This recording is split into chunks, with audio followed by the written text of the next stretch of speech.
যারা বিএনপিকে ভোট দিয়েছে এবং গণভোটে হ্যাঁ ভোট দিয়েছে তাদের সাথেও বিএনপি প্রতারণা করছে। সরকার যখন সংবিধান সংস্কার পরিষদের শপথ গ্রহণ করলো না এবং গণভোটের রায়ের বিপক্ষে যখন অবস্থান গ্রহণ করলেন, তখন আমরা বারংবার কথা বলেছি যে আপনারাই তো সংস্কারের পক্ষে, গণভোটের পক্ষে, হ্যাঁ এর জন্য আপনারা ক্যাম্পেইন করেছেন। যদিও তারা খুব সহসাই হ্যাঁ পক্ষে তারা ক্যাম্পেইন করে নেই, তারা আসলে জনতার চাপে পড়ে তারা হ্যাঁ পক্ষে তাদেরকে ক্যাম্পেইন করতে হয়েছে। কারণ আমরা দেখেছি ছাত্রদল তাদের অফিসিয়াল পেজ থেকে নায়ের তারা ক্যাম্পেইন তারা শুরু করেছে। এখানে স্বরাষ্ট্রমন্ত্রী একটা কথা বলেছেন, যদি নির্বাচন না হতে দেয়, এই কারণেই তারা চুপ থেকে তারা জুলাই সনদে স্বাক্ষর করেছেন বা তারা আসলে গণভোটের পক্ষে তারা হ্যান্ড ক্যাম্পেইন করেছেন। এই যে বক্তব্য তারা প্রদান করছেন, এতে করে মনে হয় যে বিএনপি তারা আসলে সংস্কারের কথাটা হাসিনা পতনের আগে পর্যন্ত যেভাবে বলতো, হাসিনার পতনের পর থেকে সংস্কারের বিষয়ে তাদের চাওয়া পাওয়া ছিল না, তাদের শুধু চাওয়া পাওয়া ছিল ক্ষমতা কেন্দ্রিক। তো এই ক্ষমতা কেন্দ্রিক চাওয়া পাওয়ার বলয়ের মধ্যে যখন তারা পড়ে গেছেন, তখন সংস্কারের বিষয়গুলোকে তাদের কাছে চাপই মনে হয়েছে। তারা আসলে নিজের ইচ্ছাতে সংস্কারের পন্থী একটা অবস্থানে তারা ছিলেন, এটা কিন্তু তাদের বক্তব্যের মধ্য দিয়ে আর প্রমাণিত হয় না। এই কারণে আমরা দেখেছি যে তারা তাদের যদি সৎসাহস থাকতো, তারা গণভোটে নায়ের কথাও তারা বলতে পারতেন, তাদের সেই সুযোগটা ছিল, তারা সেটা করেন নাই।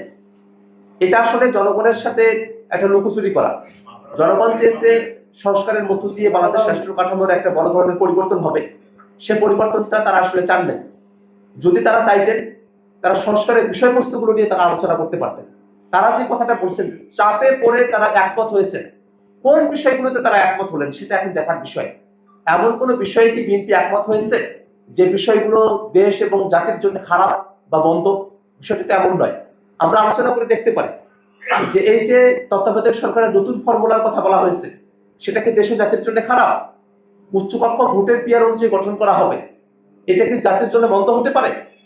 যে সাংবিধানিক প্রতিষ্ঠানগুলোতে নিয়োগটা নিরপেক্ষ ভোটের মাধ্যমে হবে, সেটাও তো কোনো মন্দ বিষয় না। এই প্রত্যেকটা বিষয়ে সংস্কারের যে বিষয়গুলো আছে, সেই বিষয়গুলো দেশ এবং জাতির জন্য ভালো।